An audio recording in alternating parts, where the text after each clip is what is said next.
Entonces, dentro de la interfase tenemos que la célula sintetiza las moléculas necesarias. Ya mencioné acerca de la sintetización.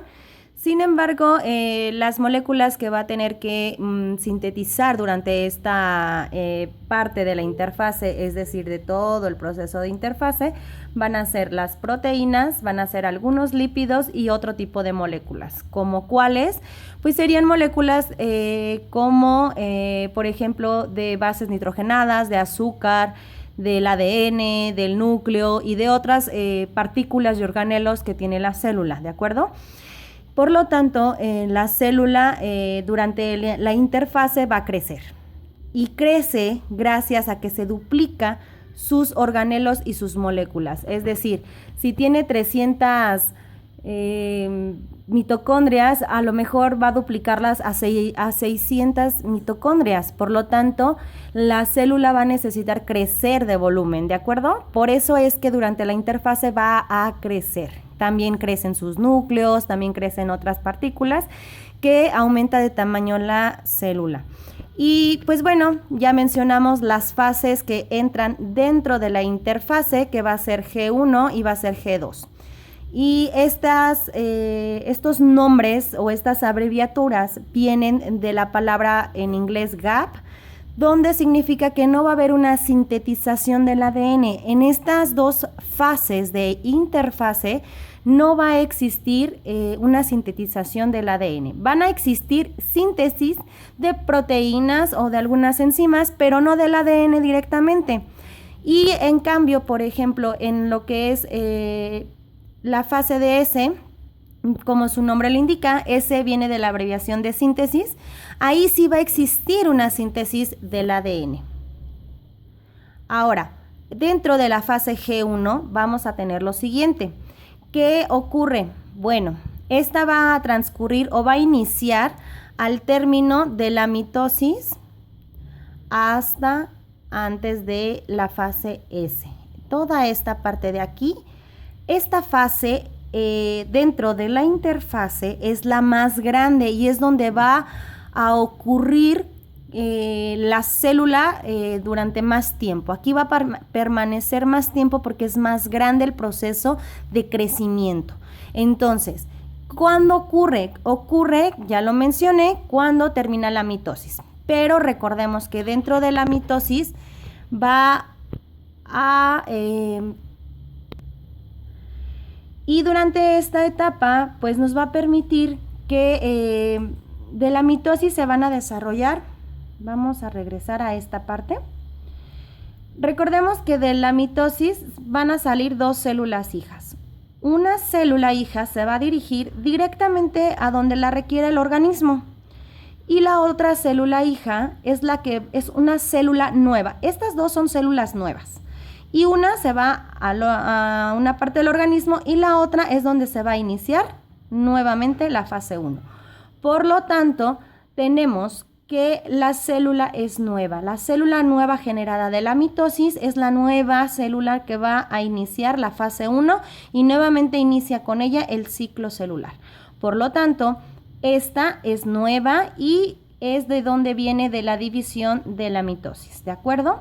Y durante esta fase G1, la propia fase va a revisar y a escanear la célula y las condiciones que tiene de manera interna y de manera externa la célula para poder aceptarla y decir, bueno, no sé, a lo mejor como una palomita y órale, vamos a iniciar nuevamente el ciclo con esta célula porque es óptima, porque tiene buenas condiciones y porque puede iniciar una fase nueva. Si esta célula no es apta y se determina que no es apta para continuar, sale del ciclo y entonces se retoma la célula anterior que se había ido al organismo para escanearla nuevamente y para decir esta sí es óptima para generar un nuevo ciclo celular. Entonces, en esta fase deben de tomar en cuenta que en la fase 1 lo más resumido y en donde se enfoca más esta fase es en el crecimiento y metabolismo normal de la célula. Es decir, aquí va a aumentar de de una célula pequeña, va a crecer, va a crecer, va a crecer, va a crecer. Pero todo su crecimiento y su metabolismo van a ser de manera general, van a seguir funcionando de forma general para el organismo. Sin embargo, esta va a aumentar poco a poco de tamaño. Entonces, aquí esta fase se caracteriza por crecimiento y metabolismo normal de la propia célula. Y en esta misma fase tenemos que las células, pues no se...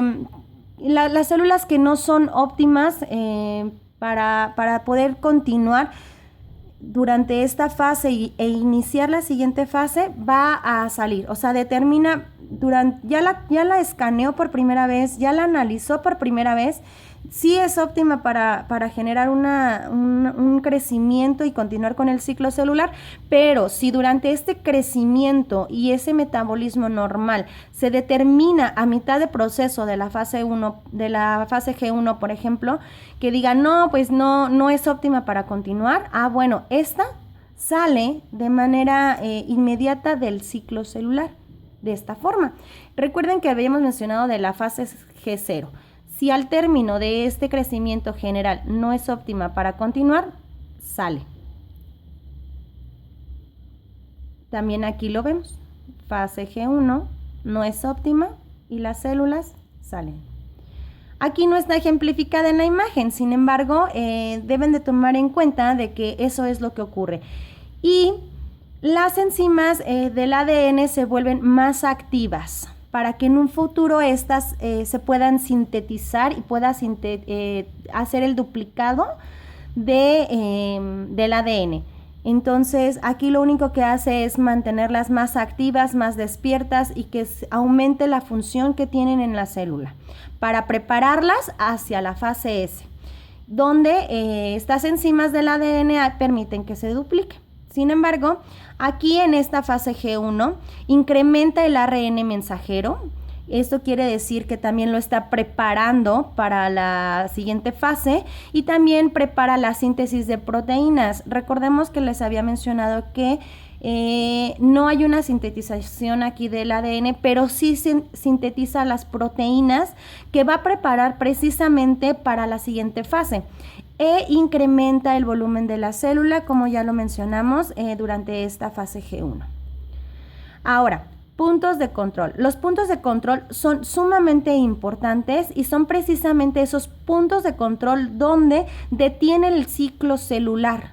Es donde les estaba yo mencionando que cuando la célula no es óptima para continuar la siguiente fase, entonces cesan, salen por la fase G0 y a esa fase G0 se le llama punto de control.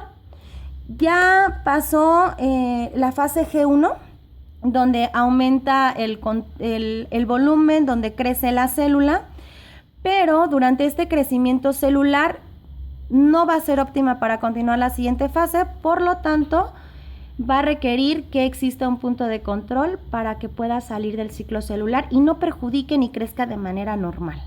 Recordemos que si no existiera este punto de control durante el ciclo celular, las células crecen de manera anormal y entonces se genera un cáncer.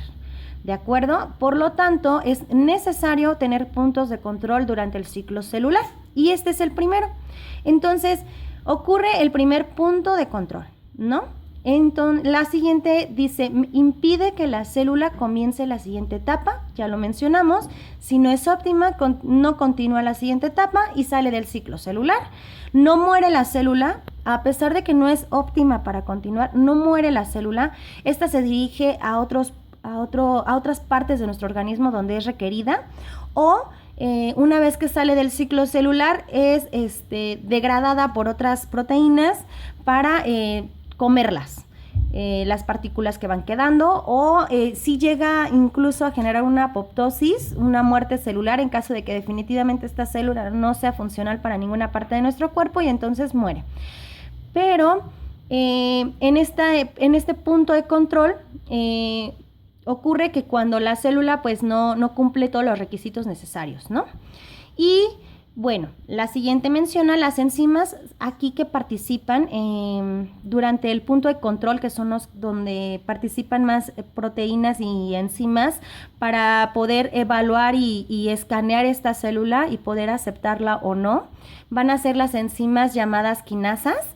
Ellas necesitan estar siempre unidas a las ciclinas, que las ciclinas son un tipo de proteínas, entonces tenemos así como la unión a lo mejor de un fosfato con otro fosfato y la glucosa, etcétera, y se forma el ATP, más o menos es lo mismo. Tenemos que tener las enzimas unidas siempre a una proteína, en este caso las quinasas unidas a las ciclinas, para poder evaluar en este punto de control a la célula y determinar si puede continuar o no.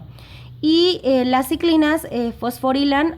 Esto quiere decir que las ciclinas, las proteínas deben de estar unidas a un fosfato y otros sustratos para que permitan que continúe el ciclo. Y aquí van a participar 16 tipos de ciclinas, entre ellas se van a abreviar entre A, B, D y E. Esos son tipos de proteínas que se requiere, a lo mejor 16 tipos de estas mismas, como unos subtipos más, pero las principales se van a generalizar o a mencionar como A, B, D y E.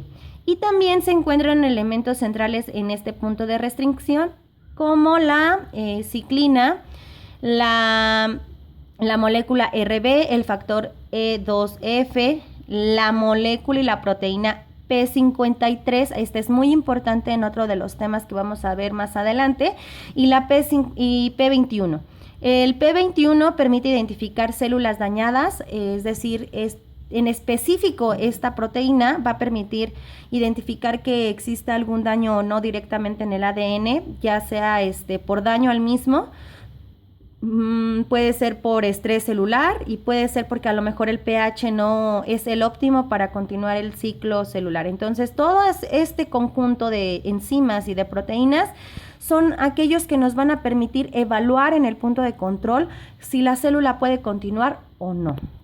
Es la importancia de todas ellas. Ahora, pasamos, ya nuestra célula es sana, está bien, ya pasó por todo el proceso del punto de control y todos aceptaron que esta célula puede continuar en la siguiente fase.